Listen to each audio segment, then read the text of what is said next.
Está Roberto Urcía, que es el director ejecutivo de la Asociación de Frigoríficos e Industrias de la Carne de Córdoba, el vicepresidente de FIFRA, y ya lo estamos saludando. Daniel, ¿cómo va? Buen día.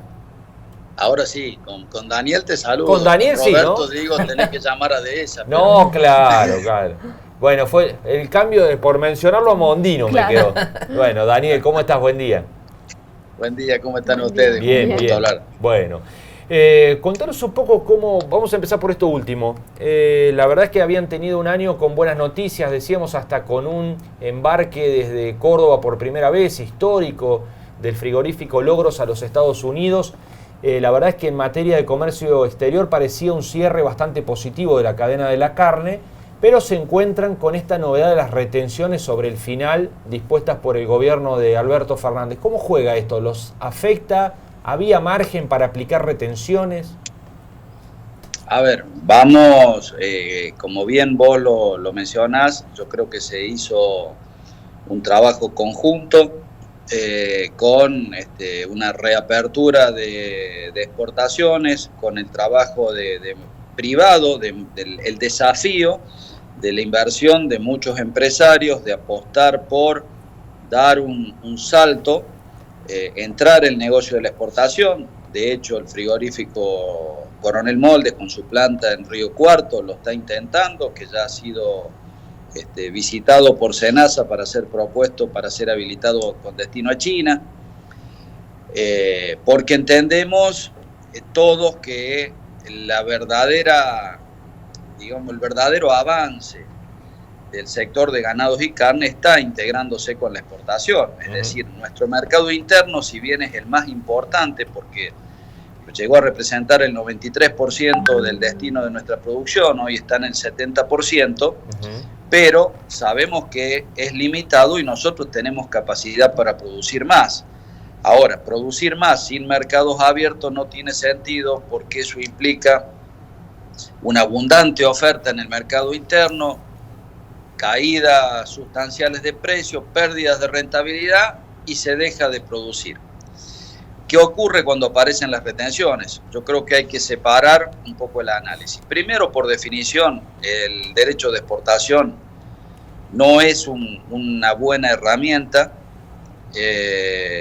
Hasta te diría complica las negociaciones internacionales, porque cuando vos a un país le pedís que te baje aranceles de ingreso, sí, y vos tenés derechos de exportación, el país lo que te dice, no me vengas a pedir a mí, baja los derechos de exportación que tenés vos. Claro.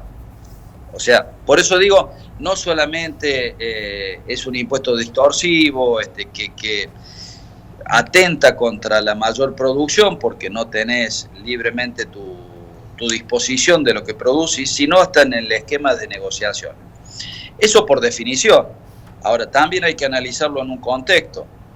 Y el problema cuando uno analiza el contexto, que muchas veces en Argentina las excepciones son para siempre. Sí.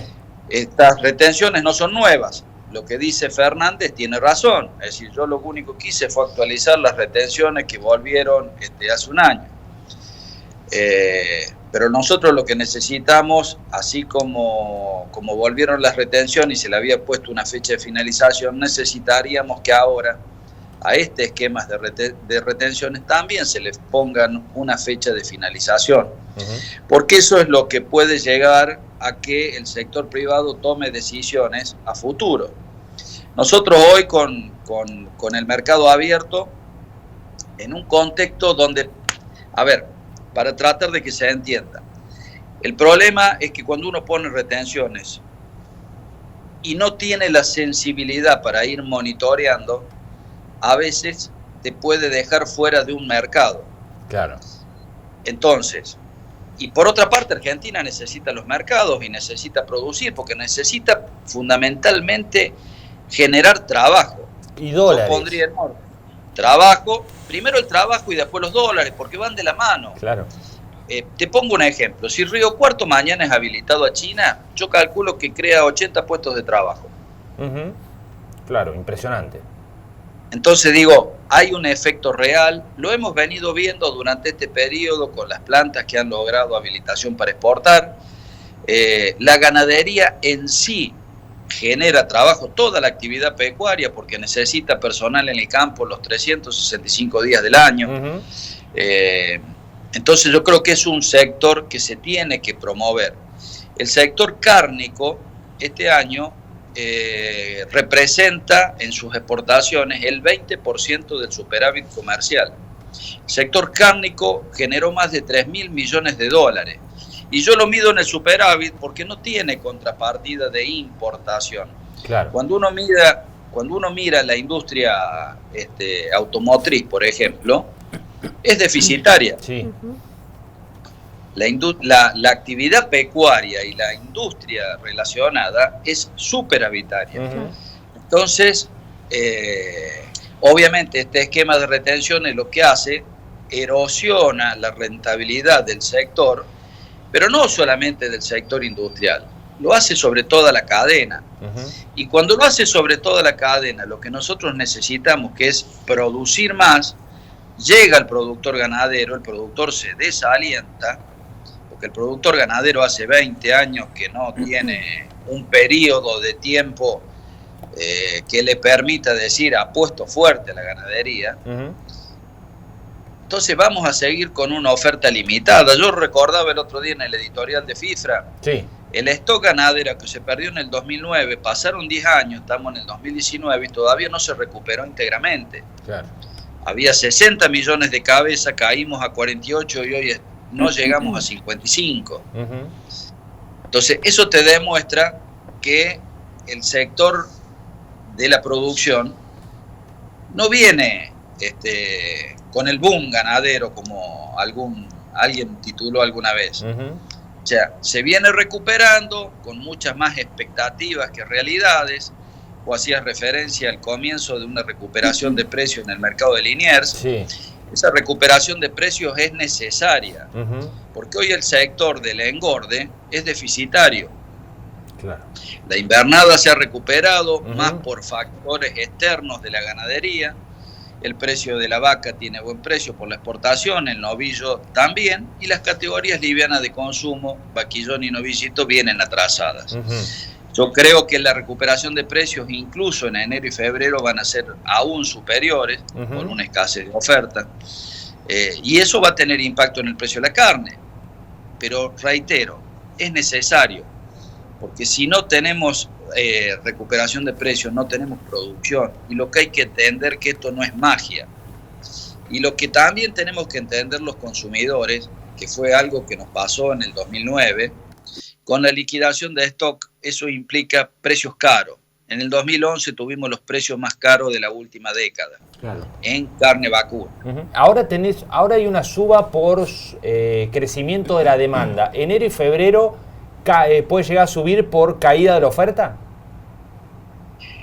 Vos en enero y febrero tenés una recuperación del consumo en los lugares turísticos, una caída por ahí en las grandes ciudades leve, pero fundamentalmente lo que se viene marcando ya desde el mes de octubre es que los egresos de los engordes a corral no son sustituidos al 100%, es decir, salen 100 animales pero se reponen 50, claro, 60. La capacidad de ocupación que informa la Cámara Argentina de Feedlot está en un 61%, creo. Eso implica que hay menos reposición, pero que tiene su correlato porque la actividad es deficitaria. Hoy cada animal terminado en corral representa una pérdida de entre 1.500 y 2.500 pesos. Claro. Es decir, nadie va a trabajar a pérdida. Daniel, buen día. Javier lo saluda. Leyendo por ahí algunas estadísticas y estudios, casi el 40% de un kilo de carne se va en impuestos. ¿Cuánto, no sé si es distorsión la palabra, pero cuánto hay que mejorar esa cuestión para, lograr que estos rindes aún sean mucho mayores? ¿O es una cuestión que lo impositivo tiene ese piso y no puede bajar? Bueno, en Argentina la presión fiscal es muy elevada y ese 40% está compuesto por impuestos nacionales, provinciales, municipales y tasas. Entonces, a veces es lo que decía antes, se ponen impuestos y son para siempre. El impuesto al débito y al crédito bancario fue un impuesto de excepción en el 2001 y todavía al día de hoy está con algunas flexibilizaciones, pero todavía está. el impuesto, por ejemplo, la tasa de traslado que cobran los municipios en virtud de la ley de marcas y señales. Es un impuesto del siglo XIX. Claro. Cuando tenía razón de ser porque los municipios eran la autoridad de aplicación para el movimiento de animales. Hoy no tiene razón de ser, al menos en el valor que cobran. ¿Por qué? Porque ya prácticamente con los sistemas informáticos de autogestión, el productor ni siquiera tiene la necesidad de ir al municipio. Pero por sobre todas las cosas, el municipio ni siquiera lleva los stocks. Claro. Entonces no hay contraprestación, porque las tasas requieren de una contraprestación del Estado. Ahora, esos impuestos, o tasas, como se llamen, se van acumulando, van generando esa mayor presión fiscal, y todo eso, lamentablemente, lo paga el consumidor. Claro. Daniel. Entonces, cuando FADA, que es el que hace la estimación y el estudio sobre la participación de impuestos, dice, hay un 40%, sí, es real. Y tenemos ese porcentaje en nafta y tenemos en bebidas. Entonces, es cierto cuando se dice en este país el ajuste solamente lo hace el sector privado. ¿Por qué? Porque siempre se busca cómo generar más ingresos y no cómo controlar los egresos. Claro. Daniel Fernanda te saluda, buen día. Buen día, ¿cómo estás? Bien, brevemente te quería preguntar si este contexto que estás describiendo y sobre todo ahora con las retenciones está haciendo que se concentren en zonas productivas más importantes y que se pierdan por ahí zonas más relegadas o de menos producción. A ver, yo creo que siempre afecta a los más pequeños. El que tiene mayor volumen, mayor escala, mayor envergadura, tiene más recursos para saber resistir o moverse, y las pymes o el pequeño productor es el que va a estar más afectado. Claro. Vuelvo a insistir, por definición, un esquema de retención o de alta presión fiscal no son esquemas buenos. La alta presión fiscal genera distorsión por evasión, porque yo insisto, así como admitimos que hay un sector importante de la población que tiene necesidades y que hay que atenderlo, también tenemos que admitir que estas situaciones distorsivas, impositivas, generan bastantes inequidades, y después empieza el sálvese quien pueda, y en eso no sirve, porque eso no construimos sobre bases sólidas. Yo siempre digo, el problema que tenemos, por ejemplo, en el abasto de carnes en Córdoba, es que Córdoba es una provincia que abastece fundamentalmente al NOA, al NEA, a Cuyo, y si no se adopta una política seria en esos destinos, y no competimos con las mismas armas. Claro. En Córdoba tenemos mejor estado sanitario de los establecimientos, tenemos mejor operatividad, mejor controles, porque lo hacemos a conciencia y porque venimos trabajando desde el año 2000 con el gobierno de la provincia de Córdoba en una política sanitaria.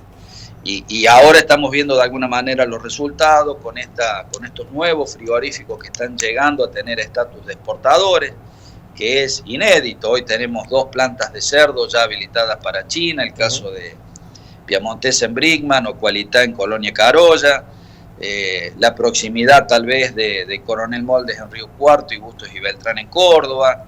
Entonces vamos sumando establecimientos, pero todavía tenemos deberes o trabajo por hacer internamente en Argentina, que la agenda es bastante abundante. Bien, ya tuvieron una foto por lo menos con Basterra, ¿no? Nos encontramos con el ministro en un grato momento, porque era la cena de fin de año del Instituto de Promoción de la Carne Vacuna Argentina. El ministro tuvo unas palabras que me parecen muy atinadas. Yo lo veo una persona muy mesurada. Él planteó concretamente que no hay que dejar pasar las oportunidades, pero sin desatender las necesidades. Bien. Con lo cual hay que tener en cuenta la coyuntura. Por eso vuelvo sobre lo que dije. A veces la coyuntura hay que ponerle plazo. porque si la coyuntura es para siempre, genera desaliento. Claro. La última y cortita, una buena noticia fue que el secretario de Industria de la provincia es un viejo conocido, ¿no? Y ayer tuvieron una reunión con Acastelo y con él. Ayer estuvimos con Eduardo Castelo en la Unión Industrial de Córdoba, estuvimos charlando. Eduardo, si bien no es específicamente del sector industrial, pero se ha venido preparando todo este tiempo, está dispuesto a acompañar. Sabemos las cualidades de gestión que tiene Acastelo, con lo cual creemos que se va a hacer un buen trabajo. Bien, y con Fernando Civil al lado. Fernando, por supuesto, secretario de Industria, que es un hombre formado en la Unión Industrial de Córdoba, Claro. con un excelente paso durante 4 años en FADEA, con muy buenos resultados, y que le va a poner toda la impronta de él en cuanto a la gestión. Y Córdoba, yo ayer un poco lo resaltaba, Córdoba se caracteriza por este trabajo público-privado. Claro. El gobierno mantiene una excelente relación con los sectores, en el caso nuestro de Agricultura con el ministro Busso, permanentemente estamos en contacto, hay consultas, y por eso cuando se generan políticas, generalmente son exitosas porque han sido previamente acordadas. Claro. Daniel, te agradecemos como siempre, mucho estos minutos, ha sido muy amable y bueno, y felices fiestas porque seguramente ya no nos veremos antes de fin de año. Gracias a ustedes, felicidades, feliz año y saludos a la audiencia también. Bueno, muchas gracias. Adiós.